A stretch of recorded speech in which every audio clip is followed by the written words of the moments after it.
Halleluja, nilqaw il-daw kolla li qed jarawna fuq YouTube. Nħaġġiġkom biex intom taqbdu l-Bibja fidejkom, tisimgħu sew dak li l-mulej għandu għalina l-lejla. Kulħadd jgħid warajja, Mr. Qadis, grazzi li qed tiġborni hawnhekk taħt il-kelma tiegħek. Il-kelma tiegħek hija qaddisa, hija ħajja, hija l-ikel tiegħi mulej. U grazzi li l-lejla jiena minix ħanibqa' l-istess u ħaniġi mibdul u trasformat biex insir nixbaħ iktar lil Sidi Ġesu Kristu għal glorja tiegħek missir, kellimni u trasformani. Halleluja. Amen. Ħares lejl dak il-neighbor ta' ħdejk, għidlu you are blessed by the best. You're blessed by the best. Amen. Halleluja. Il-lejla hawnhekk ħdejja għandi il-brother mill-Ingilterra Alexander Lennox li he is here, our brother Alexander from the UK. And he wanted, I told him to share something from his heart and what he does. Go ahead, my brother. Pastor, are we on YouTube? We are on YouTube. I would never come. No, really, this is, for me, it's an incredible honor, privilege Għalija huwa incredibly to u come into privilege the River of Life Church and u niġi Knisja River of Love to be invited by Pastor Gordon, li Pastor niġi Mariella. mistieden minn Pastor I Gordon never Maria. expected it, and that's sometimes we serve a God of the unexpected. Aħna naqdu Alla ta' sorprizi. You know, Pastor Gordon, I must say, just, short time, so one must be careful not to spend too much time because his time is precious. No problem. And the time he gives to us and the sermons that the Holy Spirit imparts to him are so necessary. Irridu noqdu attenti bil-ħin u l-ħin li l-mulej jatina u anka l-ħin li jkollu passer biex jaqsam il-kalma Alla hija tant importanti. It's a very holy thing Hija xi ħaġa qaddisa għall-mulej. to listen to what the Holy Spirit is saying to the Li congregation. and disma us. dak li l-Ispirtu Santu qed jgħid il-kongregazzjoni. On Wednesday, every time I come, I'm always not convicted. Kull to darba li change. niġi dejjem inħossni mibdul, qed niġi mibdul. And what I've made some friends here, and it wasn't my good looks that got them or my talent, it was the Holy Spirit. Beautiful friends. Int għajd ma' ħafna ħwa verament ħelwin. And when God gives connections like that, they're to be valued. They're very, very precious. U meta l-mulej għati konnessjoni bħal daw għana nonorawhom u nagħtuhom valur għax huma prezzjużi. I was allowed, 3 weeks we spent going around Malta. Għamilt 3 ġimgħat indur madwar Malta. Not every day was intentional to preach or blow the shofar, but the Lord opened the doors. Mhux kuljum konna qed nipritkaw x'imkien jew ndoqqu x-xafar, imma l-mulej fetaħ ħafna bibien That only He can. li huma biss jista' jagħmel hekk. Foreigners, Anka ħafna barranin, local Maltese people, anka nies lokali Maltin. where this shofar I have is the Lord's shofar. Dan ix-xafar li għandi f'idejja huwa dak li jdu It's a gift He gave me. Huwa don lill-mulej tani. So I have to be very, very conscious that when He prompts, sometimes I miss it. Meta l-mulej jippromptja b'mod xi kultant nimissja. And when He prompts, it's never an exciting, it's never a positive, it's usually butterflies because when we do something, Il-mod kif jippromptjana ħafna drabi huwa jissu xi ħaġa fl-ispirtu tiegħi bħal qisu farfet fl-istonk. when you use your gifts, Meta inti tuża d-doni tiegħek, you should depend upon the Holy Spirit iddependi fuq l-Ispirtu Santu. because then, as he said, it's about me, not you, Alex. Għax ovvjament And il-mulej sometimes we għallimna li forget mhux that. m'għandux x'aqsam xejn magħna jew miegħi Alex. And imma fuq the weaker we il-mulej. are, U The weaker iktar we ma are. nkunu dajfa, the better He can use us. iktar jista' jużana. And these last one instance, if I could have a time, that it was the invitation. Me and my friend, we went past Paula. Jiena ħabib tiegħi morna We blew it ħaġġit. on the steps of the church. U aħna u jiena daqqejtu il-xafar fuq il-bankina tal-Knisja. I had went past there to do our 3 days, just have a look around. I went past Paola. Speak English, brother. I went past Paola 3 days before that Għaddejt minn ħdejra ġdid 3 ijiem. to see, and the Holy Spirit pointed out, I want you to blow the shofar on the steps of the church in Paola Square. U xtaqt indoq il-xofar tiegħi fuq qudiem il-pjazza tal-Knisja tal-ġdid. Now that was a challenge. Għalija kien challenge. We were invited to another meeting in I think Harvesters Church. Okay, konna wkoll mistednin ġo komunità oħra. Yeah, Joe. And there was a lady from Wales and her husband. Kien hemm waħda minn Wales u r-raġel tagħha. The husband is Maltese. Ir-raġel tagħha u Malti. And my sister, she's an intercessor. U hi interċessura. She didn't know me. Ma kienx taf min hi. She walked up to me and said, U ġiet fuq u qalt li, I see you in the spirit, jiena narak fl-ispirtu. blowing the shofar Tal-doq il-xofar. outside the church on the steps of Paola. U doq il-xofar qoddim il-Knisja fuq taraġ ġdid. That gives one such confidence Dik tatni tant konfidenza lili. when we flow with the Holy Ghost. Meta aħna nimxu mal-Ispiritu Santu. And it's happened throughout the last 3 weeks. It's been amazing. U daw l-aħħar ġimgħa jekk għamel il-mulej kienet tal-aġeb. Yeah. And you wanted me to speak about the shofar? Yeah, well. Okay. Yeah, and the special day was the same day. I said to my Italian friend, I said, Tony, you see that church over there? The church, not the church, the prison in Paola. Kien hemm il-ġewra ġdid fejn għaddejna kien hemm il-ħabs. The correctional center. U kien hemm ovvjament il-korpi. Which holds women and men. U jżomm irġiel u anka nisa. From every nation in the world. Min kull nazzjon fid-dinja. Including Malta. Ovvjament ukoll Maltin. And I said, Tony, we got to go over there. U jiena qed Tony aħna għandna bżonn nimmorru hemm. And I felt a compassion. U ħassejt niżni ħanaqa. His compassion. What? Compassion. Ħassejt kompassjoni. Compassion. Kompassjoni. Prego. Compassion, real compassion. Ħassejt verament kompassjoni f'qalbi. We went round the church, we went round the prison. Dorna madwar il-ħabs. And we prayed. U aħna tlabna. I said to my friend was a bit worried. He says, we can't take pictures here, we better go. I says, no. Għalli, kien daqxejn kwetat ħabib tiegħi għalli xaħna ma nistax nħudu ritratti hemmhekk għatlu ejja. There is a police detachment, Maltese police detachment in the center inside. Kien hemm pulizija hemmhekk ġewwa. The Bible says the righteous are bold as lions. U l-Bibja tgħidlek li l-poplu Alla huma qalbina bħal iljun. I walked in. U jiena mort ġewwa.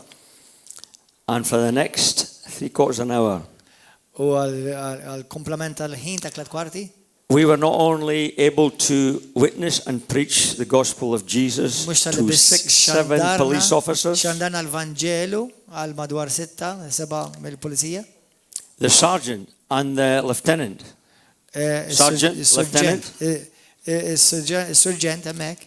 Invited us to blow the shofar inside.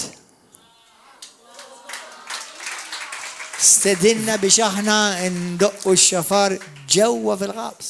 This was unparalleled favor. Dan kien favur li qatt ma sibna bħalu. Because the Lord wanted this done. Għax il-mulej jrid dan li jseħħ. My friend Tony, he hails from Napoli. Il-ħabib tiegħi Napoli. He said, this is crazy. This is no, this is God. Għalli dan huwa tal-ġen, qed dan huwa Alla. And the word that's been coming through to the men of God and women, take chances sometimes. U kelma tal-mulej li ġietni għali li huwa ħudu ċans, take chances. And it was unbelievable. U kienet tal-aġeb. And glory, and they know about the salvation. We give them tracts U aħna tajnihom anke from the late Billy Graham. Xaqraw fuq Ġesu. They can check the validity of the men of God. And it's about souls, even outside. The ones in the twos, not so much the 20s, the 50s, the ones in the twos, because you never know when God puts you past a person, what am I there for? What's he there for? That soul does not know Jesus. Amen. And one day I know I'll be accountable. Amen. Did you speak the good news xandar to il-bxara the tajba. people. They have a choice. Amen. No għandhom- thanks, it's a Amen. choice. Amen. And love. Pastor, I know You ready to blow the shofar? I'm brother? ready to blow the shofar. I Amen. am. Thank you. You want to read this first? Go ahead, read it. The shofar blessing, the Lord a year ago put this on my heart to do, and it challenged me a lot of times. One, I don't speak Hebrew, but I learned the English and the Hebrew pronunciation. Jiena ħanaqra xi ħaġa bil-Hebru ma bil-pronunċjazzjoni jinstema' na Angliż. And in my weakness and in my nervousness, U fin-difija tiegħi u fin-nervożismu tiegħi it's coming to pass. ħassir, ħasseħ. So I read the shofar blessing in Hebrew ħanaqra dan il-barka bil-Hebru and in English. u anke bl-Ingliż. Baruch atah Adonai Eloheinu, Meleka haolam asher kedeshanu, ba mitzvotav v'tzivanu, lishmoa kol shofar. Hallelujah. The shofar blessing in English. Blessed art thou, Lord our God, Master of the universe, who sanctifies us with his commandments and commands us to hear the sound of the shofar. The shofar in the English is trumpet. Every time in the King James Bible, trumpet is the shofar. Amen. Hallelujah. You ready? Everybody stand. Kulħadd iqum u jirċievi. Għax barka speċjali, hemm barka spiritwali li tiġi fuq il-nies li jkun hemm ix-xofar fuqhom. Irċievu u ringrazzjaw il-mulej. Hallelujah. Once li lesti għallu li tifħir il-mulej was li lesti x-xofar.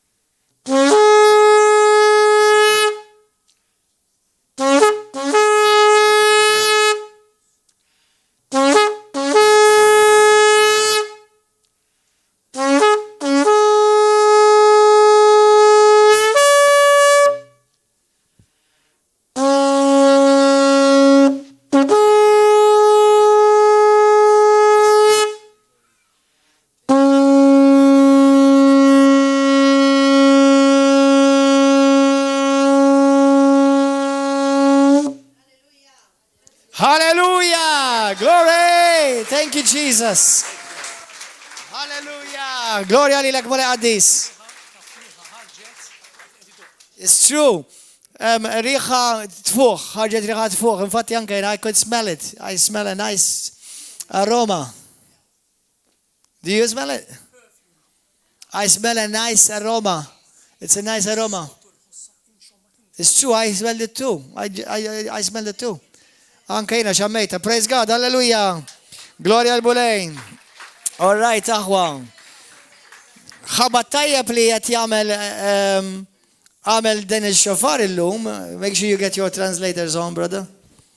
Għax il-lum ħan itkellem fuq xi ħaġa li għandha x'taqsam ma dak li għadu kif seħħ qudiemna u hija kombinazzjoni jekk temmen fil-kombinazzjonijiet. Hallelujah. Morru fil-ktieb ta' Lut kapitlu 6. Illum ħan nitkellem fuq il-patt, fuq il-barka, għax inti meta ngħidu il-patt ġifieri l-iskop tal-patt huwa il-barka talla, u b'mod speċifiku il-barka ta' Abram li hija tiegħek jekk inti għandek il-Kristu. Il-barka ta' Abram. Morru Lut kapitlu 6. Kemm hawn minkom Lut 6. Kemm hawn minkom moħħkom hawn, għodu attenti, qabel ma tirrisponduni tollu lejn idejkom. Kemm hawn minkom reliġjużi, u idejk. Kemm hawn minkom reliġjużi, u idejk.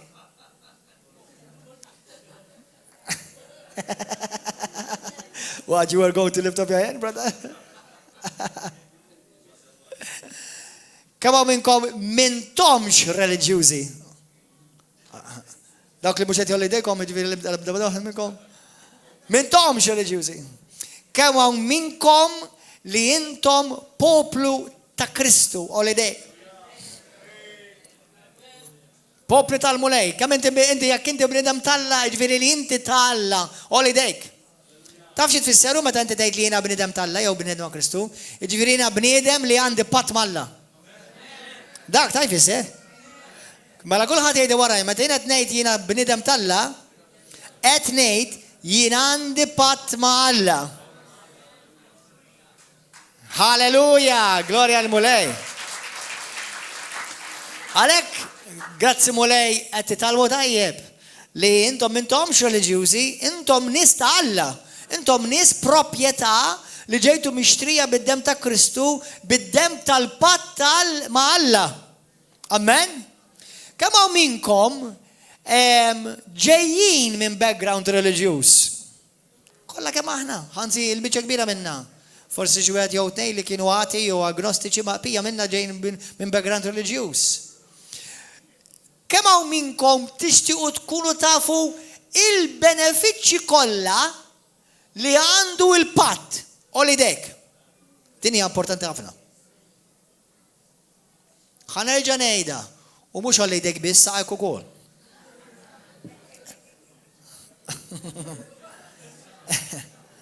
Kemm hawn minnkom bis-serjetà tinsaqsik di? No, this is a message li mhux ħanispiċċaħ illum. Għandi żgur żewġ partijiet dal-messaġġ jekk mhux tlieta li inti konxjament tixtieq tkun taf il-benefiċċji kollha li għandu l-patt olidejk. Good. Issa ħansaqsikom ħaġa. Mhmm mhux ħansaqsikom, ħanejdilkom. Il-Kristjani kollha tad-dinja mhux qed ngħid tar-reliġjużi għax twildu xi pajjiż allura daqshekk jissejħu Kristjani. Il-Kristjani kollha tad-dinja li b'xi mod għarfu l-Kristu u b'deċiżjoni tagħhom saru ta' Kristu kollha suppost dak li għadni kif jedna jappartjeni lilhom kollha. Kollha. Anzi, dak li ħanajt illum mhux għall-Kristjani biss jgħod ukoll, jgħod ukoll għall-poplu kollu ludi. Għall-lud kollha. Dak li nitkellem fuq illum, u ħanibda nitkellem fuq illum, jgħod propja l-ewwel Alla ta' lill-Abram biex jiġi fuq il-lut. Mbagħad aħna nibbenefikaw minnu għax aħna issa dħalna fiż-żerrija d-seed ta' Abram li d-żerrija hija Kristu. U dak huwa fil-ktieb ta' Galatin, ċaru tont, fil-ktieb ta' Romani, ċaru tont, fil-ktieb ta' Lut, ċaru tont. Mela dawn il-wedid, believe it or not, huma mill-inqas b'mod legali ta' wirt, mill-inqas madwar 4 mis-7 biljuni ta' nies li hawn fid-dinja. Qed not il-Kristjani ta' kull denominazzjoni. U qed not ukoll il-lut. Li kieku daw l-4 biljuni kollha nimxu fid-dawl ta' dan il-wirt ma tibqalek xadma reliġjużi ġo ġismek. Issa ismawni. Għaw Malta u ħafna Kristjani. Ħalli nitkellem mod ġenerali, ġifieri għandek il-Kristjani dak li huma kattolċi ngħidulhom ħafna jiena bħalma konti jiena u ħafna minnkom tal-li sema xwellidna Malta mela sinna nsara xwellidna Malta. Għandek il-Kristjani mbagħad għandek li huma għamlu step ieħor li qed imorru xi tip ta' prayer meeting komunità anke huwa kattolku għandek in-neokatekumenali jekk xi ħadd minnkom tara nsellmilkom għax hemm ħafna tajjeb fin-neokatekumenali. Għandek jiġifieri grupp sewwa hemm affarijiet li ma naqbilx magħhom u hemm affarijiet li nemmen laqqas huma mill-Bibja li jgħallmu, imma affarijiet li huma tajjeb li jgħallmuhom almenu grazzi Ġesu. U jista' ssir bniedem jista' jsir jaf il-Kristu sa ċertu punt imur hemm. Imbagħad għandek gruppi karizmatiċi kattolċi li wkoll ħafna minnhom esperjenzaw il-Kristu, mhux bil-fors li jafu dak kollu li taf inti, imma kellhom xi tip ta' introduction ma' Ġesu u ntaqgħu ma' Ġesu. Mbagħad għandek il-Kristjani dak li għaw taħt kategorija evanġelika. Jiġifieri evanġelika dak li jippritkaw għalkemm tiġi suppost tiġi pritkata minn fuq kull pulptu Kristjan, it-twelit miġdid li aħna suppost imwildu miġdid. Dik mhix għal born again Christians biss qiegħda, dik qiegħda għal kull min irriżalva jrid jara santa ta' smawiet. Kulħadd jitwiled miġdid. Issa jekk jissejħux hekk jew le, imma trid tkun imwieled miġdid. Sewwa allura trid tkun mela jekk inti taqbad dawn nies kollha, believe it or not, ħafna Maltin huma f'dawn il-kategorijiet tafu. Biss nekot komunali biss hawn Malta hawn madwar 35,000.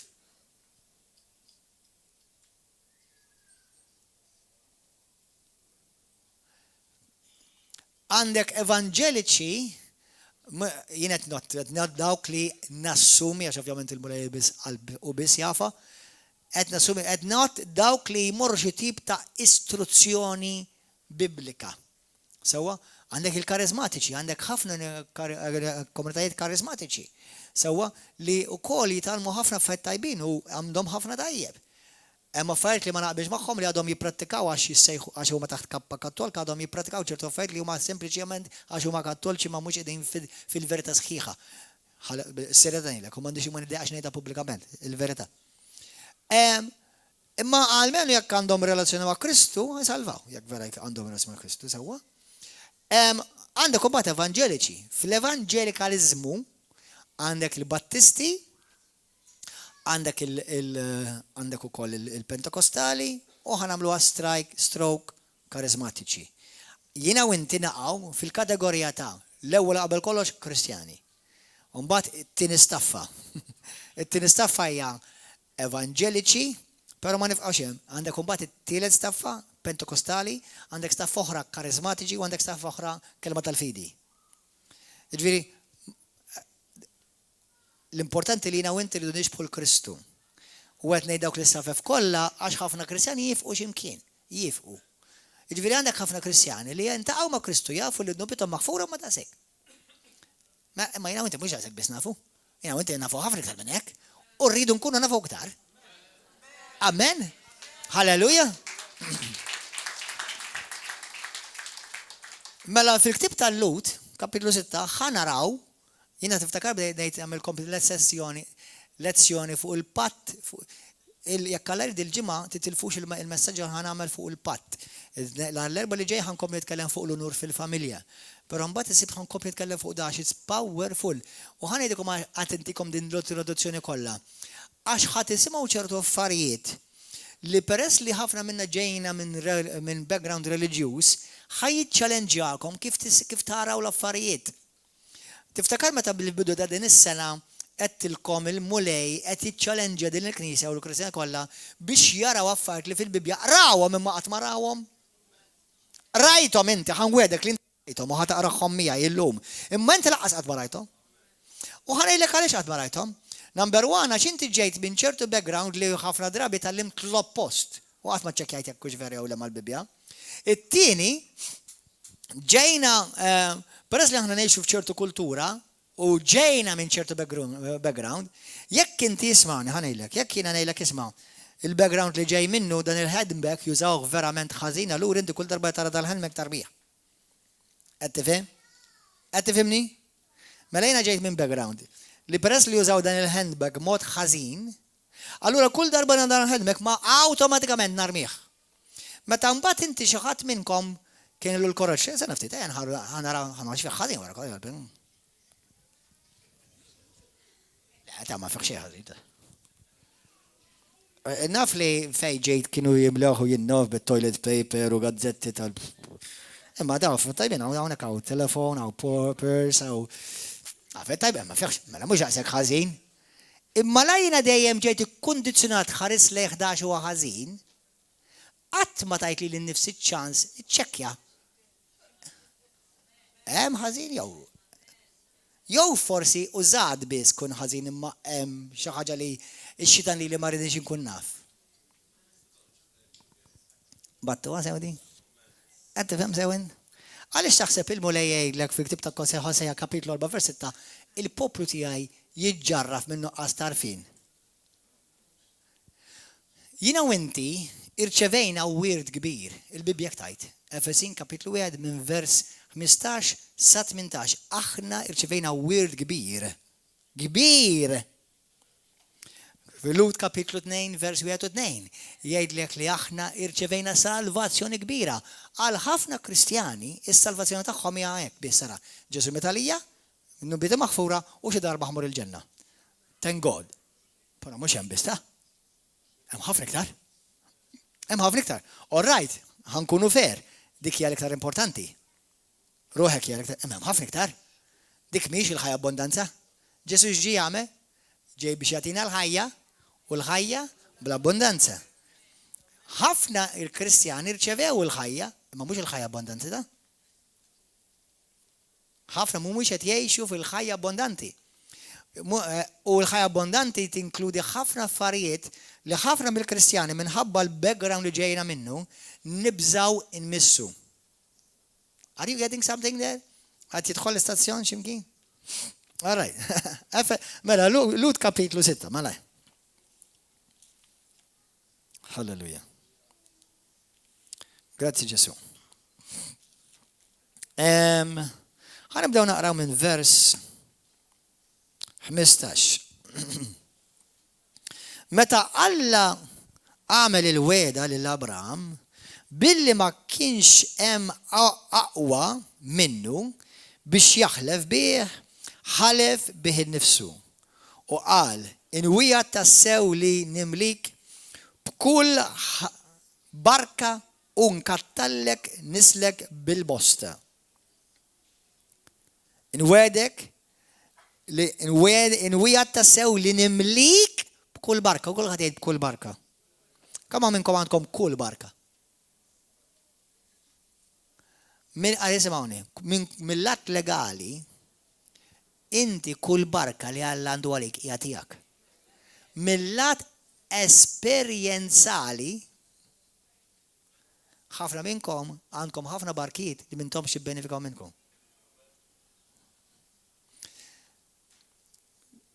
Hemm barkiet spiritwali u hemm barkiet naturali. Hemm tliet kategoriji ta' barkiet. Hemm barkiet għall-ispirtu tiegħek, hemm barkiet għar-ruħ tiegħek u hemm barkiet għall-proprjetà tiegħek. There is spiritual, soulish and material. Jekk inti anke jekk ma tkunx taf il-Bibja, ħares naqra le Abraham għax issa aħna nissejħuli ta' Abraham fi Kristu fil-fidi. U inti tara jkollok ħiel kif Abraham kien Alla birku. Jiena u inti birkin iktar minn Abraham però. Għaliex? Għax Abraham ma kienx inwieled minn ġdid, jiena u inti rċevejna barka oħra.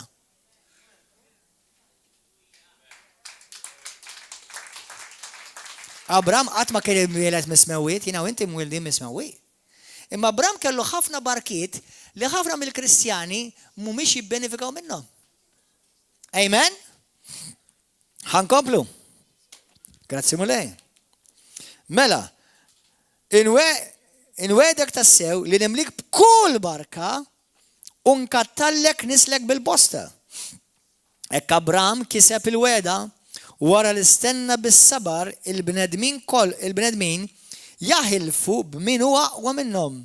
U l-ġurament li jħabbeb kliemhom li jisaħħaħ skużawni kliemhom jaqtalhom kull kwistjoni. U hekk Alla, meta lil werrita tal-weda, kulħadd jgħid jiena werrit tal-weda. Rid jurihom b'mod aktar qawwi li rida tiegħu ma titbiddilx, rabat lilu nnifsu b'ġurament. Biex bis-saħħa ta' żewġ atti li ma jitraġġawx lura, li jagħtu xhieda li Alla ma jikdibx.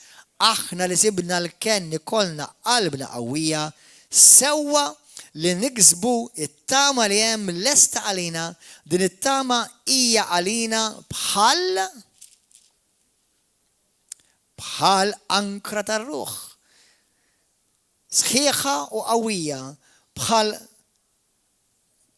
bija aħna nidħlu l-ġewwa mill-velu fejn qabilna daħħal Ġesu għalina meta sar għal dejjem il-qassis il-kbir skont l-ordni ta' Melkizedek. Hemm ħafna x'tobot hemmhekk u dak mhux lezzjoni ta' sija jew 3 kwarti hemm għandek mill-inqas kors fuq dak il-passaġġ biss. Kors fuq dak il-passaġġ biss. Morru fi ktieb ta' Rumani kapitlu 4. Illum ħankompli nitkellem fuq il-patt imma b'mod speċifiku fuq il-patt, fuq il-barka li Alla ta' lill-Abram meta għamel il-patt miegħu. Alleluja. Li ma dix biss ta' Abram, saret tiegħu tiegħek. Meta aħna ngħidu Abram huwa missierna fiha x'tomot, ħajdukom daqsxejn parentesi żgħira. Abram oġob il-Alla mingħajr il-liġi. Alla l-Abram qallu jien kuntent fik, jiena nifraħ fik bil-fidi li inti urejt lejja u mbagħad taħpatt. Ħafna sal-lum il-ġurnata jippruvaw joġbu l-Alla permezz tal-liġi u l-Bibja tgħidlek il-liġi kontinwament ikkondannak. U l-liġi kontinwament fakrek li inti midneb.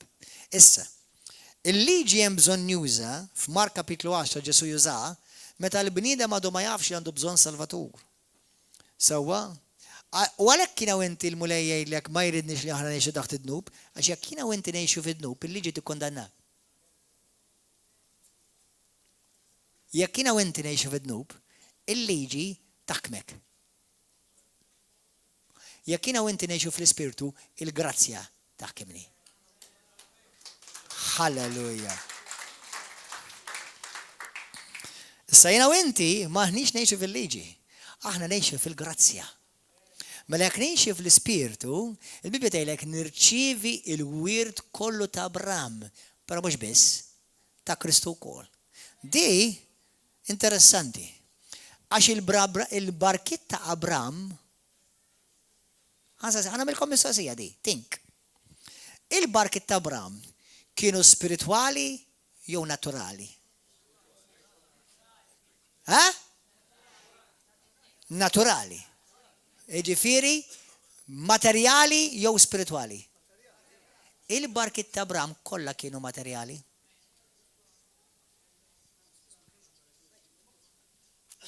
Il-barkit ta' Kristu huma spirituali.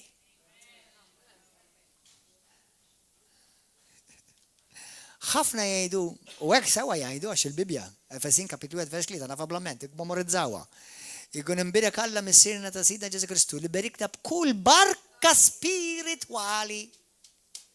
Ma meta għalinna li aħna mbirkin ma' Abram, ma kien jgħid referi spirituali hemm ta'? Għax l-Abram spiritualment birku, materjalment. Now this is where the spirit of religion will try to fight you.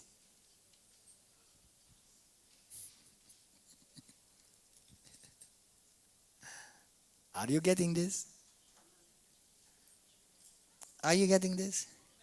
ħantikom naqra ħiel, peress li baqanna mill-inqas lezzjoni oħra fuq għadi jekk mhux tnejn oħra. Għal min ħalaq id-dinja? Għal min ħalaq? Għaliku. Għaliku għali ħalaqa?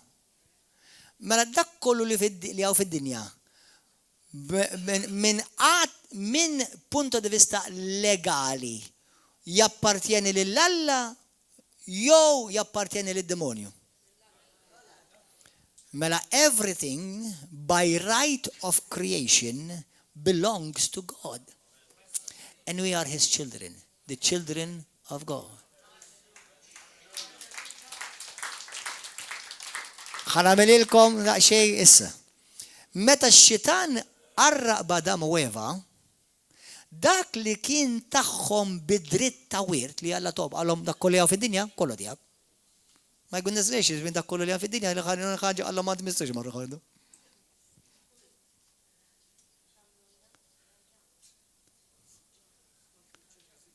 Sewwa? Mela. Ma jimpurtax. Mela, dak kollu li Alla ħalqu għallu li jidu għalik u għalija. Imma x-xitan ġi Once li huma ċedu lid-demonju bħalma tafu, ħafna minnkom tafu għadi, ġi fidejn ix-xitan. U dak li kien ġi maħluq biex jintuża għal-tajjeb, għal-ġid u jġib glorja l-Alla, beda jintuża għal-ħażin u biex joffendi lill-Alla. Tidnejdilkom xi ħaġa ħwa.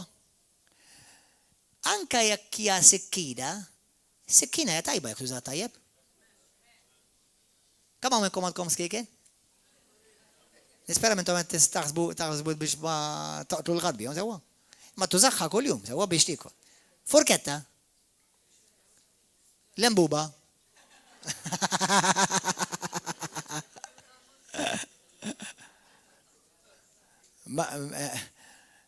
Mela kull m'għandek inti u kull ma Alla ħalqu biex iġib glorja. Kull ma jiena u inti għandna possessjoni fidejna, kollu jrid iġib il-glorja lil Alla. Kollu. Jekk hiex karozza, jekk hiex dar, jekk hux flus monetarji, jekk hux kont, jekk hux investiment, kollu jrid iġib glorja lil Alla. Għax by right of creation, they're his. Xi darba kienu ta' xidan, jekk inti ta' Kristu sa ta' Kristu. Ma issa they not also they are created by God, mhux biss kreati minn Alla, imma now they are also redeemed by God. Immissa wkoll mifdija minn Alla. Amen? Għax meta inti ġejt mifdi bid-dem ta' Kristu, Kristu fdik totali biex bħajtek u b'kull mandek tagħti glorja lil Alla. Inti tkun imbirek u fil-barkit tiegħek tidher il-ġenerożità u tibija tal-bulej. Qed tabdu xi ħaġa? This is just the introduction. The first part of the introduction. This is important. Għax jiena u inti ħanedilkom aħna. Ħafna minna ġejna minn background kattoliku Roman. U l-reliġjon ta' Ruma għalmitna li l-povertà hija barka. Mhux ovvjament żgur li le mhux Ruma. Intom biss kunu fqar, imma Ruma le. It-talim tal-povertà huwa saħta.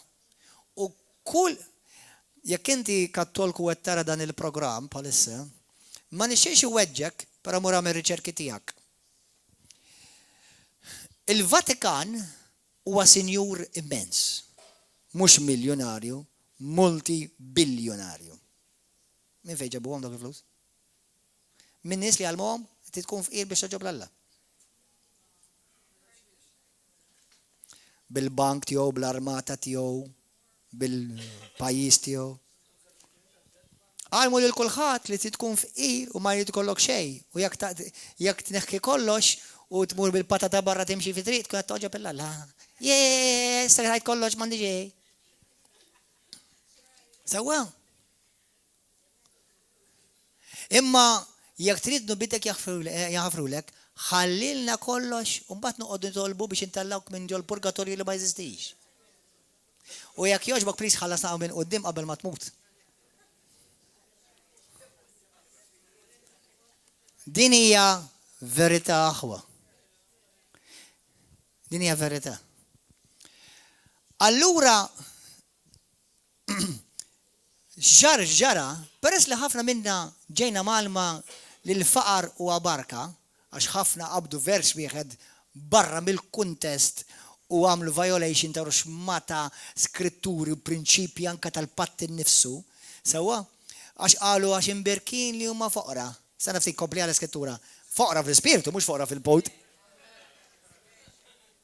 Kemm minnkom tixtiequ tkunu foqra b'hekk? Oli dek, kemm tkunu imbirkin?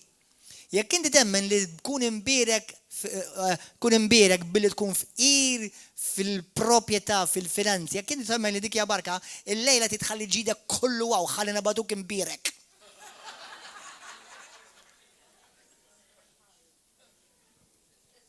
Kapix aħwa? L-iskrittura twissi li aħna m'għandniex infittxu r-rikkezzi bħala l-iskop għal xiex għandna nkunu Kristjani. Imma Alla jwijat lil-minu verament Alla, Alla jwijat il-benefiċċji tal-barkiet spirituali u materjali għax Alla jippreferi, għax Alla f'sensiħu mhux jimtektek. Għax Alla jippreferi li jekk ikun hemm ir-rikkezzi jippreferihom fit il-poplu tiegħu li bihom jista' jagħmel ħafna ġi.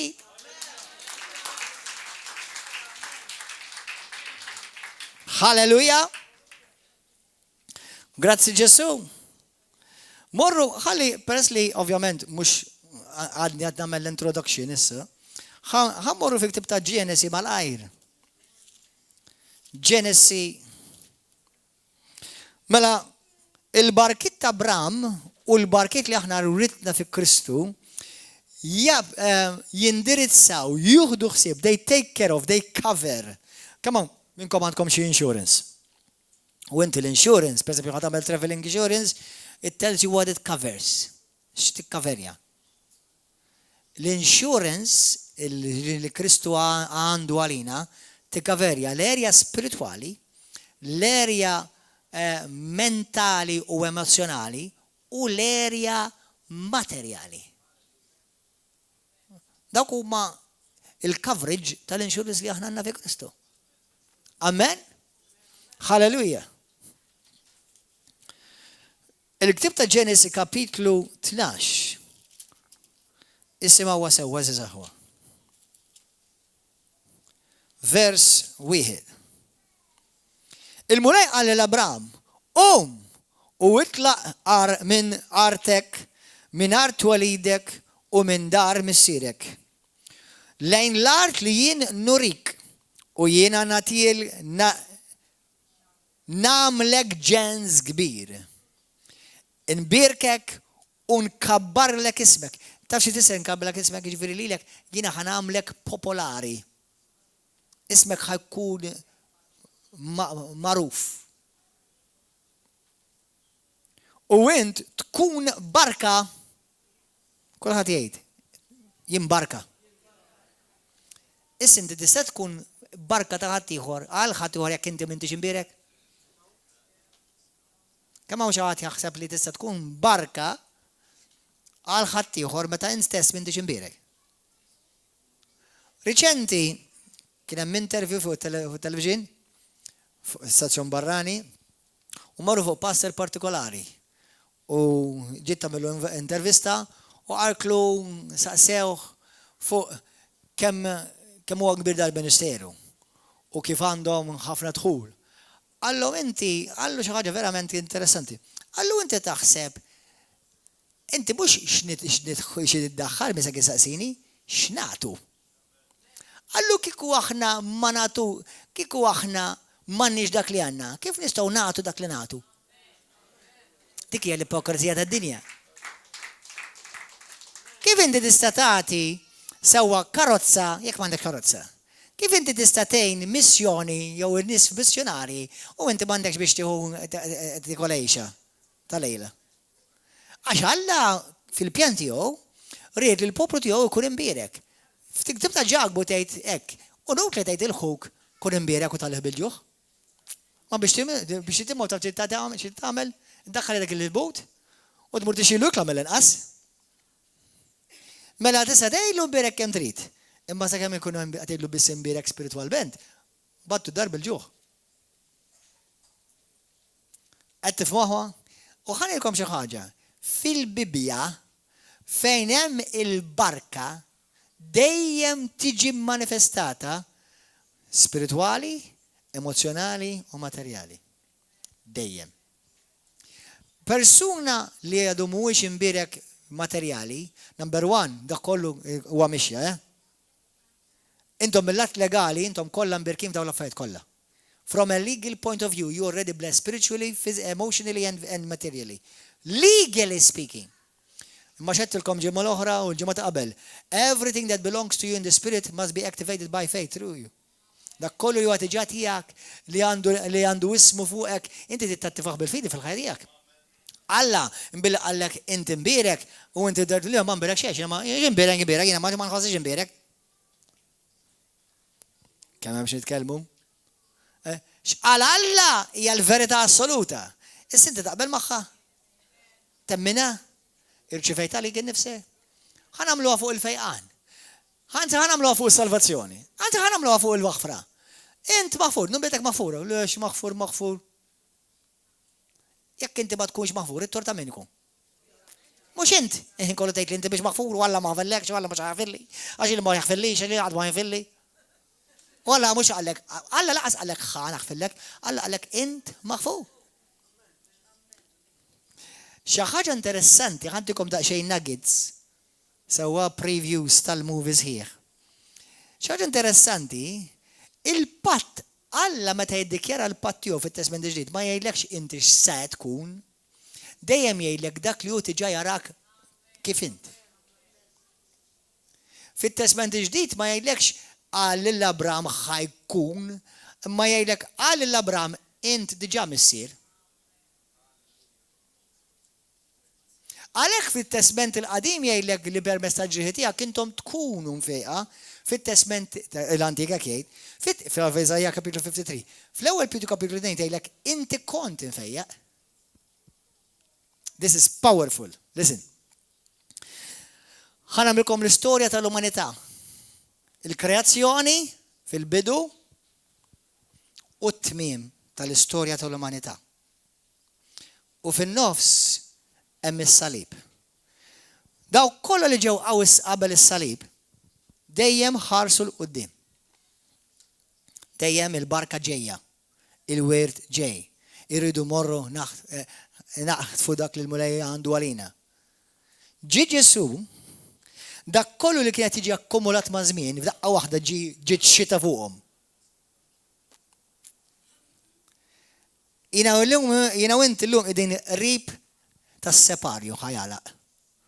U Ġesu qed jgħidilna ħarsu lura, mhux se jsir x'tiġà sar. Għalhekk inti m'għandekx tgħid jiena ħankun imbierek, jien diġà imbierek. Jien mhux ħankun infejjaq, jien diġà infejjaq. Jien mhux l-affarijiet ħajmorru li tajjeb, jiena dejjem kollox jiġini tajjeb. Issa skont inti bliema realtà tgħix, jekk hux dak jew bil-ħass jew bil-fidi. Il-fidi tgħid dak dejjem li jgħid Alla. Il-ħass dejjem jgħid dak li huma fiċ-ċirkostanza li jitbiddel kuljum. Allura inti meta jiena nagħmel withdrawal, kif tgħidha bil-Malti withdrawal? Niġbed xi ħaġa bħalma tmur fil-cashling u tiġbed. Inti mhux qed tiġbed f'dak li għadxi darba jkollok, inti tiġbed minn dak li ġalwa tiegħek. Meta jiena mmur u nitlob u niddikjara l-kelma Alla u nikklejmja l-wedit Alla, mhux qed niġbed f'dak li xi darba Alla ħajtini, xi darba Alla ħajfejjaqni ta' le, jiena tiġbed minn dak li Alla diġà weddi. Jiena nfejjaq, halleluja. Jiena b'saħħti, jiena mbierek, jiena għandi l-memorja mbirka, jiena għandi moħħ Kristu, jiena diġà t-tempju tal-Ispiritu Santu. Imma ma nħossniex hekk ta'. Allura meta l-Iskrittura jekk inti tittgħix fir-realtà tal-wirt li Alla għandu għalik, dejjem tittabela passat. Battuha di. Tittamela it has already done and passed. It is me catching up to the reality of God. Jiena qed nilħaq mar-realtà tal-Alla. Brothers and sisters, God is not going to be. Alla hu, mhux Alla ħajkun. Jien imbierek mhux ħankun. Jiena salvat mhux ħankun. Jiena maħfur mhux ħankun. Jiena rrid ngħix fir-realtà ta' Ġesu x'għamel għalija 2000 sena ilu. U meta ngħix f'dik ir-realtà u nitkellem hekk, jiena nibda nattiva u nibda nesperjenza fil-ħajja tiegħi ta' kuljum ir-realtà ta' x'għamel 2000 sena ilu l-mula għalija. Halleluja. F'kull area spirituali, emozjonali, inkluż fiżiku u materjali. Issa, bħalma intom tafu fil-ktib ta' Galatin kapitlu 4 tgħidlek it-tfajjel il-werriet ma jesperjenzax il-wirt tiegħu kif għandu jesperjenzah għax għadu immatur. Kemm hawn minnkom għandkom ftit sija tal-im il-lejla?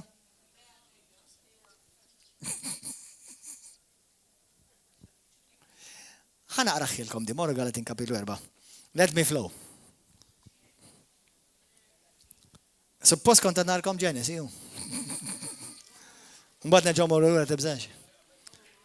Galatin kapitlu 4 malajn, morru Galatin 4. This is a powerful truth. Lo Spiritu Santo kellimni. Hallelujah. Galatin 4, ħana qraħħilkom malajr. Mhux kollha ta' ftit versi. Isimgħu għażi saħwa. Irrid ngħid li sakemm idum iż-żmien li fih il-werriet ikun għadu tifel, a child bl-Ingliż sejlek, dan ma jkunx aħjar minn il-sir. Sara ftit, minnkom huwa l-sir? Jekk inti għandek il-Kristu, inti Alla m'għadux jgħidlek il-sir, għadu jgħidlek ibni. Imma għaliex l-iben u l-sir huma l-istess hawn? Ma jkunx aħjar minn isir għad li hu sit għad li hu bala għad li huwa sit tal-ġid kollu. Kulħadd jgħid jiena s-sit tal-ġid kollu li Kristu għandu għalija. Kulħadd jgħid jiena s-sit tal-ġid kollu li Kristu għandu għalija. Ħa nagħmilkom daqsxejn moħħkom hawn. Tifgawx f'di. Kull muwa tiegħek mhux Ġesu huwa sidu, huwa sidu int. Ġesu huwa sidek. Ġesu ma mhix għall-euro jew għad-dollar, Ġesu għamilt għal-ruħek. Imma dak kollu li huwa tiegħek, jekk inti tkun sid tajjeb, tużaħ biex iġib glorja lil side. Halleluja! U din importanti tifhimha, ħaridilkom għaliex importanti tifhimha. Għax ix-xitan ma jistax jisraq minn għand Ġesu, imma jisraq minn għandek jekk tħallih.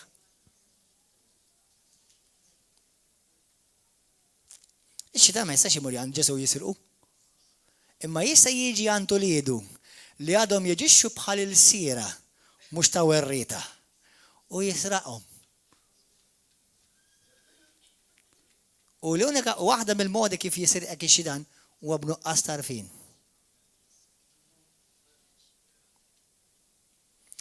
Jekk Alla m'għandux bżonn karazza, jiena ġejt bil-gżira llejla biex niġi ħażebuġ kelli naqbad insuq il-karozza.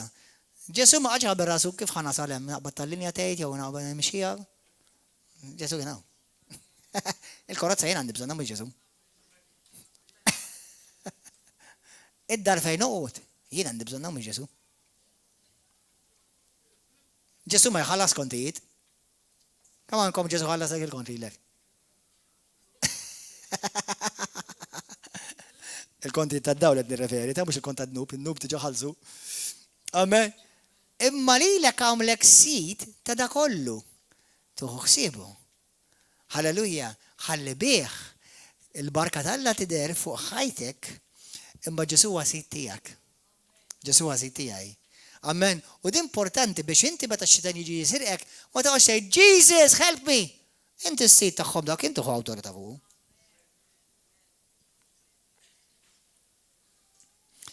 Kapix? Meta jekk jiena t-tifel nagħlmu kif ikeċċi n-naf dubbina, u qed jgħidli pa keċċi li d-dubbina, ngħidlu inti ma tafx keċċi għad-dubbina. Keċċi inti d-dubbina. Tifhem? Għandek l-awtorità keċċi dik id-dubbina, jew affiġġa, ma keċċija, ma tmurx imkien ieħor. Sewa, issa il-proprjetà li Alla għandu għalik spiritwali, emozjonali, fiżikali u materjali huwa għalik biex ikollok il-ħajja abbondanti, biex der il-barka tal-Alla ta' Abraham fuq ħajtek. U inti ta' Ġesu Kristu biex bħajtek u b'dak kollu li għandek u dak kollu jwatijak fil-possessjoni tiegħek iġġib glorja lil Alla. Iġġib glorja lil Alla. Halleluja! Amen! Morru fi ktib ta' Ġenesi, morru Ġenesi. Thank you, Jesus. ħanamel ftit minuti oħra għax hemm ħafna xi ngħid. Imma nagħmlu mbagħad il-parti l-oħra kalla jrid il-ġimgħa d-dieħla bla tal-mule. Kemm minnkom qed titgħallmu xi ħaġa lejla? Amen? Kulħadd jgħid warajja jiena nbierek b'kull barka spiritwali fi Kristu Ġesu u jiena nbierek b'kull barka naturali permezz tal-fidi tiegħi ta' missieri Abraham. Mela għandi barkit spiritwali u għandi barkit naturali. Amen? Jekk inti tmur taqra, morhom naqa' homework, ħalli jekk għalajt il-ġimgħa d-dieħla ma tarġgħu nintaqgħu il-kolkom naqa' bażi tajba. Morru waqraw il-barkiet u s-saħħtiet f'Dewteronomju kapitlu 28. Deuteronomju 28.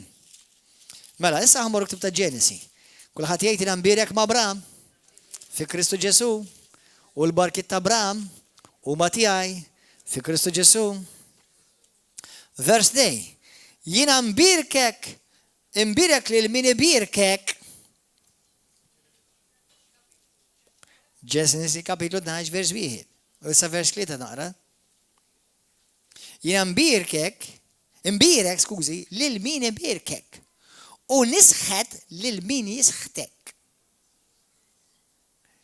Ekkaw xi ħadd qed jipprepara biex jisħtek, tħabber rasek xejn, ħajkun bisħut minn Alla nnifsu.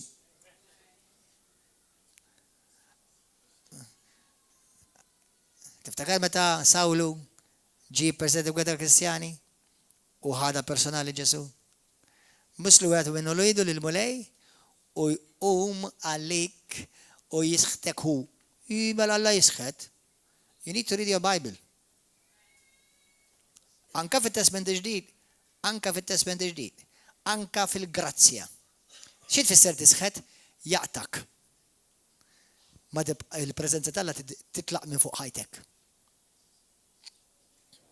U jekk il-preżenza talla titlaq minn fuq ħajtek, il-preżenza diabolika tiġi fuq ħajtek. Għalhekk għal-ġid tiegħek, jekk inti kapaċi tisma', tmiss qatt raġel jew barra talla. Għaliex? Għax minnu raġel talla għandu patt ma' Alla u Alla qal jekk tmiss lill-oliedi int qed tiġi kontra tiegħi u ħajarralek.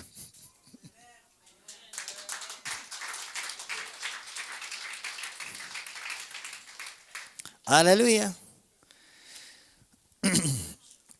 Mela, ħankomplu. U jibirek, mela, u jidbirku bik il-tribut kollha tal-art. Mela jina u inti msejjin biex nkunu barka, sa morru ktib ta' Ġenesi 13. Msejjin biex nkunu ta' barka, għan nazzjonijiet kollha. Morru għajdu lill-awtorijiet bl-imħabba u b'rispett. Għajdlu mnalla aħna qegħdin Malta. Għalik. Għax il-fatt li aħna qegħdin hawn, aħna li qegħdin nkunu barka. Meta l-Knisja topera sew, il-Knisja, il-preżenza tagħha f'kull pajjiż, qed ngħid mhux il-Knisja mhux il-binja ta' il-poplu tagħha. Qed ikunu ta' barka għal dak il-pajjiż. Int barka għal Malta. Jekk topera aktar u aktar bir-revelazzjoni li inti għandek patt malla u l-patt li Alla ta' u l-wedit li Alla ta' lill-Abraham huma tiegħek, halleluja. Int barka. Grazzi Ġesu.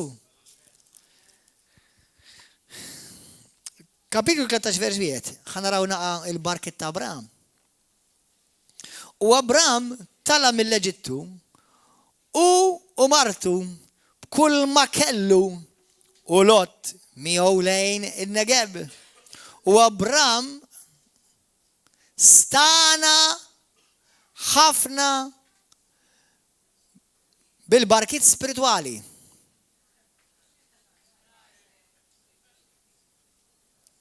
Stana ħafna bl-imriħel u bil-ħamrun u bil-kirkara.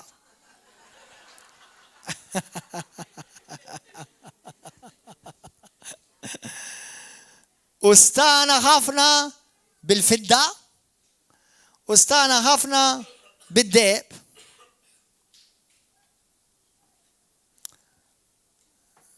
Aħna il-poplu ta' Abraham. What a beautiful revelation if you can get this.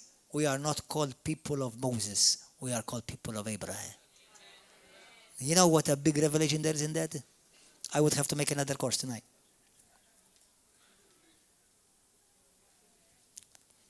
Dawk li jmorru taħt il-liġi qed jgħidu aħna ta' Mosè bħalma qalu l-Fariżej li Ġesu, aħna missierna Mosè.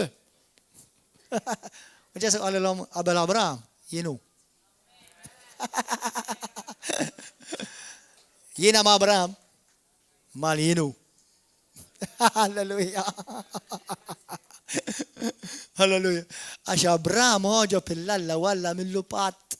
Il-patt tal-ċirkonċiżjoni ma kienx Alla millu l-patt u l-weda qabel ma kellu ċirkonċiżjoni, għalhekk inti ssir wilt Alla mhux meta titgħammed fl-ilma. Imma meta vera titwilet minn ġdid l-Ispirtu tal-Alla jiġi fik il-ċirkonċiżjoni f'qalbek. Il-patt li mbagħad il-mamudija li inti tagħmel fuq l-ilma, inti qed tagħmel qisek bħalma kienu jagħmlu fiċ-ċirkonċiżjoni fil-ġisem li inti issa lid-dinja tgħidilha jiena ta' Kristu, jiena tal-Alla, jiena għandi patt mal-Alla. Halleluja. Il-mamudija waħedha ma salva lil ħadd, imma l-mamudija qed tissimbolizza li jiena għandi patt mal-Alla. Għax jiena sammit ma' Kristu, intfint ma' Kristu u qom tal-ħajja ġdida fi Kristu Ġesu. Halleluja. Kinti qatt ma tammiti tagħmel eżi saħwa. Amen. Thank you Lord. Mela Abraham stana, ħanaqralkom l-aħħar skrittura u nitolbu. Praise and worship team. Would you please come? Galatians chapter. Taf kemm hemm xi ngħidu? Taf kemm hemm xi ngħidu? Taf kemm aħna mberkin. Ejt il-dak taħdek, ejlu inti taf kemm inti mbirek. Issa, ejlu ħana assigurak li inti ma tafx. Kemm inti mbirek ma tafx. Taf li inti mbirek imma kemm ma tafx. Jiena naf li jiena mbirek u naf xi ħaġa mill-Bibja u naf li jiena mbirek. Imma kemm jiena u inti mbirki ma nafux. Mhux għax mhux supposta jew ma nistgħux insiru nafu. Għax tanti vasta, tanti kbira li mħabba tal-Alla, tanti kbir. Il-patt li Alla għamel, ħanidilkom ħaġa. Il-patt li Alla għamel mal-bniedem, propju għamlu ma' ibnu Ġesu Kristu għal-bniedem, tidnejlek x'għamel dakinhar żborzja lill-ġenna.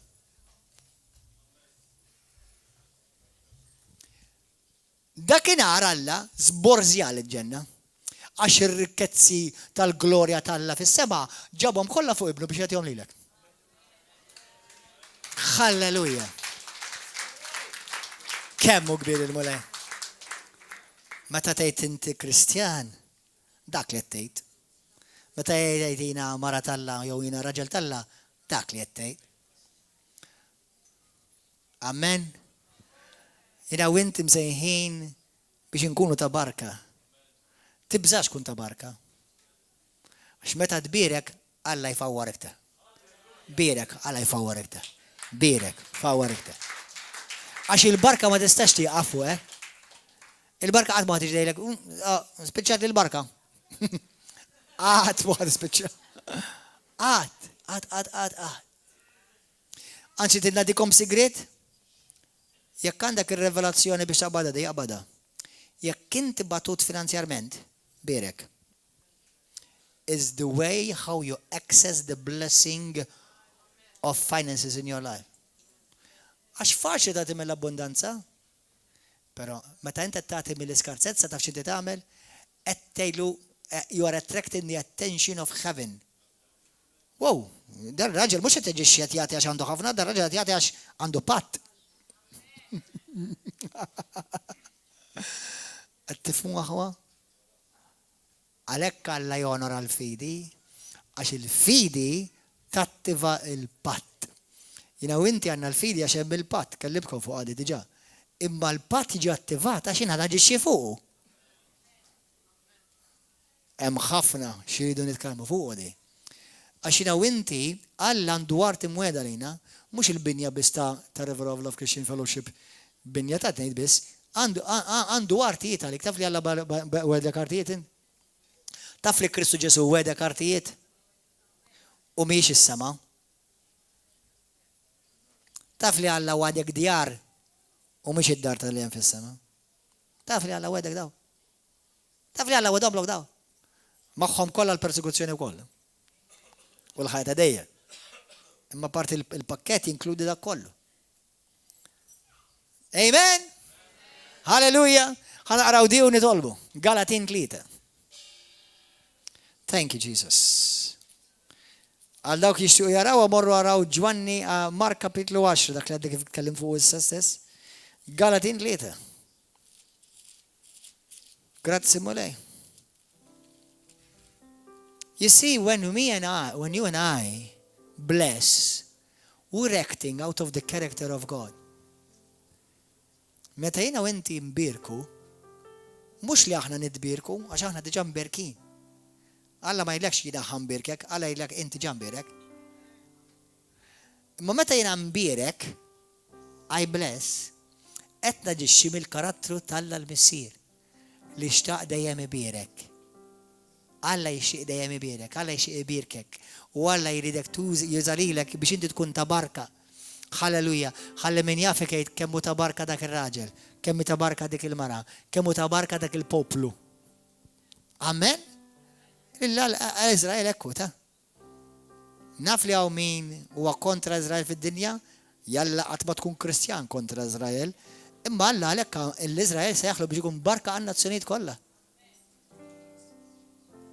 Halleluja. Jiena u inti ukoll Izrael spirituali. Amen. Biex nkunu ta' barka għal-pajjiżna. Amen. U nemmen li diġà qegħdin hekk u ħankomplu nsiru iktar hekk. Amen. Galatin 3. Thank you, Lord. Thank you, Holy Spirit. Verse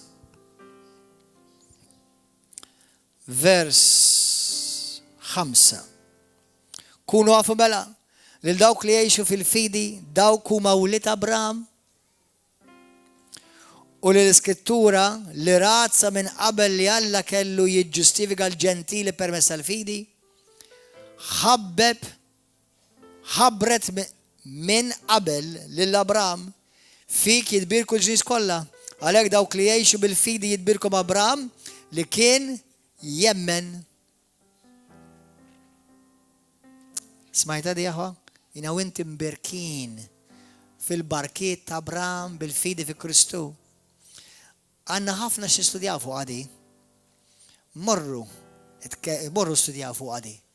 Ħalli tkompli timbena għax hemm wirt għalik, hemm wirt għalija u x-xidan ma jridekx inti ssir tafu. Amen? Jiena mhux qed ngħidlek li millum għal-għada kollox ħadd esperjenza f'ħajtek, tikber fih, tikber fl-arfin, tikber u timxija din għax hija mixja.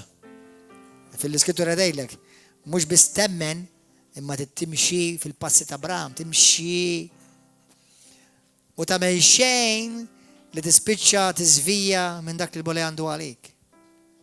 Għax tibblokja l-barkiet u minn flok tispiċċa tagħmel xi Ishmael li jibqa' jiġri warajk sa kull ħajtek. U tattent minn relazzjonijiet ma' min tagħmelha. U tattent ma' min tassoċja ruħek. U tattent. Tidejdukom xi ħaġa? Għamela ma' nies li huma mberkin.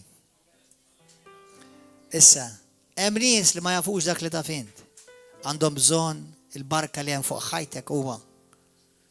Imma jekk ma jonorawx u japprezzawx il-barka li hemm fuq ħajtek, they don't deserve you. They don't deserve you. Jekk jonoraw il-barka li hemm fuq ħajtek, ħajdbirku. Imbirek lil min, ibirkek. Imma jekk issib min, illum għamil post. If you want to be great, be careful with whom you associate. Jekk inti tikber fl-arfin u fil-barkiet, għamilha ma' nies imberkin. Tagħmilx ma' nies li jistmellu l-Alla, ma' nies li huma ħodor, li huma mimlin ejra, mimlin vendetta, aħrabhom għax il-ġudizzju li hemm tal-Alla fuqhom ħajġi fuqek. Bħalma inti tagħmilha ma' nies imberkin. Il-barka li hemm fuqhom jiġi fuqek. Amen, aħwa? Halleluja. Ejja nitolbu. Grazzi Ġesu.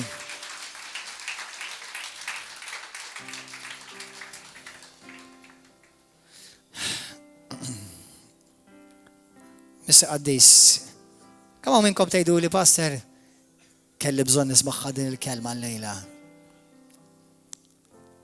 Ħanejdulkom aħwa. Ix-xitan sema' dan il-messaġġ illejla. Jekk tara xi ġgant iqum matul il-ġimgħa, dak taf għaliex għax qed jarak li qed toqrob lejn l-art l-imweda tiegħek. Mur, laqqas ikkalkulaħ il-ġgant, ħares lejn il-ġgant tal-ġganti kollha, halleluja. Glorja lil Mulej. U mur aħtaf l-art l-imweda tiegħek. Mux tipprova tiġi, m'għandekx għalfejn tiġilet għaliha, muru okkupa. Għax Ġesu qallek l-art hija tiġà tiegħek. Il-fejqan huwa tiġà tiegħek. Il-maħfra huwa diġà tiegħek.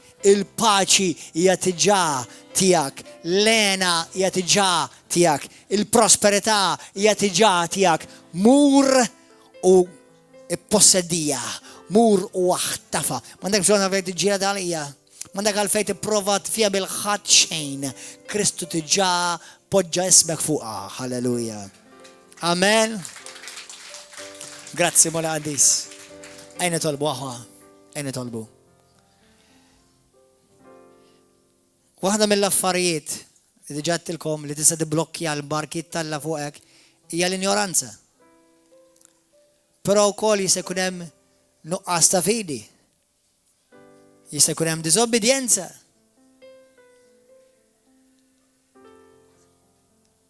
L-aħjar ħaġa, mhux ħadd ngħidilkom l-affarijiet kollha x'għandek tagħmel illejla, imma make sure li inti timxi qrib mal-Mulej. U dak li l-Mulej qed jirrikjedi minnek jum wara jum, għamlu. Għax l-obbedjenza hija l-iktar distanza qasira lejn li taħta fil-wir tiegħek. Obedience is the shortest distance to your miracle. Ftakar il-Mulej għallhom morru waħt fuq l-art. Suppost faċartijim kollox kienu jidħlu fija suppost. Kemm damu? Għaliex? Għax dejjem kienu diżobbedjenti. Tkunx diżobbedjenti. Obdi lill-Alla. Meta inti tkun diżobbedjenti, int mhux il-pastor, mhux il-għaxer, mhux il-greeter, mhux id-deacon, int ħadbati. Int. Halleluja. Minn daw in-nies kollha li kien hemm ta' Iżrael. Tnej biss emnu lill-Alla. Anka mit-12 spiji, 10 ma rawx l-art imweda. Ejja nkunu obbedjenti. Ħalli Alla jgħidlek jiena lilek nista' nafdak. Jiena lilek nista' nafdak. Go and carry my covenant. Mur, mexxi l-patti. Ejja tolbu flimkien. Kulħadd jgħidi warajja, Mr. Addis. Grazzi tar-rikkezzi tal-wird kbir li inti għandek għalija fi Kristu Ġesu. Kisser kull diżobbedjenza, rebellioni, nuqqas tarfin minn fuq ħajti. Mulej Addis. Irrid nesperjenza minn issa għax hekk trid int. Il-wirt tiegħi li għandi fi Kristu, il-wirt ta' Abraham. Mulej Addis, jekk hemm nuqqas maħfra f'qalbi, naħfer. Jekk hemm mibeda f'qalbi, nirrilisja. Jekk hemm xi dejn li nirid idħallas Mulej Addis miegħek jew ma' xi aħwa, Mulej aħfirli. Naħfer lil min għandu kontra tiegħi. Weġġani jew offendini naħfrilhom Mulej. Ma rrid xejn li jiblokkjani. Mulej, il-barka veru ma tiġix mill-bniedem, imma tiġi mill-mant il-Mulej. U l-barka tal-Mulej hija dak li tagħmilni rik u magħha ma jżid l-ebda dispjaċir. It is the blessing of the Lord that makes rich, and he adds no sorrow to it. If you want to be rich, let me give you good news. It was God who wanted you to be rich, but his way, not your way. Imma l-mod tiegħu mhux il-mod tiegħi. Alleluja. Jekk inti llum jgħidaw tgħid li pastor jiena nixtieq nagħti ħajti lil Ġesu.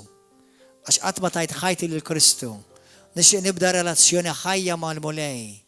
Jekk inti llum tixtieq tagħti ħajtek il Ġesu, titolbu jagħfirlek dubietek, tkun imweled mill-ġdid tas-sew u tibda verament relazzjoni ħajja miegħu, hawn xi ħadd illum jgħid li ħolli idejek, tolli idejk biex nitolbu miegħek hawn xi ħadd tolli idejk, jekk tixtieq tagħti ħajtek il Ġesu. Ejja nqumu bil-wifqa aħwa. Jekk inti għandek bżonn il-fejqan, jekk inti għandek bżonn xi talba xi ħadd jaqbel miegħek fit-talb biex inti tirċievi xi ħaġa li Alla diġà wedek, inħeġġiġkom biex intom tersqu hawnhekk. Halleluja, grazzi mulej. Il-YouTube viewers